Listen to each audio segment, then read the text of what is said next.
What is up, my friends? Welcome back to another video. In today's life hack I'm going to be talking about is why you should put a coin in your freezer. Now, this can be any coin that you want. This is a quarter, but it could be a penny, it could be a nickel, it could be a dime, it could be a peso or a euro. Any coin will do for this trick. So let's open up our freezer. And this is what we got. Now, why in the world would I want to put a precious coin in my freezer? Man, look at all these goodies that my wife has made lately. Look at this. You want some flavor in your mouth, open that bag up and start eating that. Wow, yeah. So anyways, why do I want to put a coin in my freezer? Well, for those of you who go out of town for work, maybe you are in the oil field and you go out of town 2, 3, 4 weeks. I know guys who work like 25 days on and they're home for like 5 or 7 days.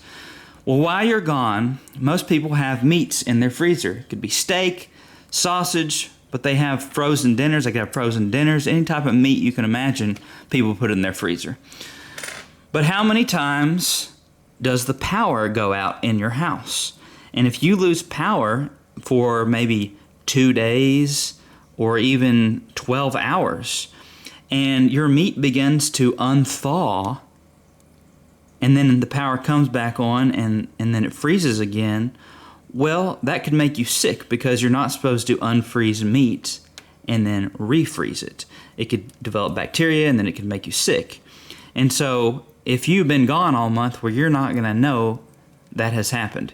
You're just gonna pull out your package of food or whatever, you're gonna eat it, and then you're gonna get sick because you don't know that while you were gone, the power was out for a couple of days, your food started to dethaw, and then it refroze. You just think, oh, it's been frozen the whole time, I'm gonna heat up my food now. Well, a little trick that will allow you to know if this has happened or not is to get a little bowl like this, fill it up, hold on.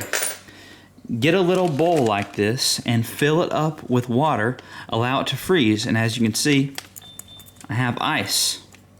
Hold on real quick, close this. It starts to beep when it's been open too long. Let me open this back up. As you can see, this turns to ice. Now what you do is you stick it in your freezer sometime if you know you're gonna be gone for a while, and put the coin on top, right like that.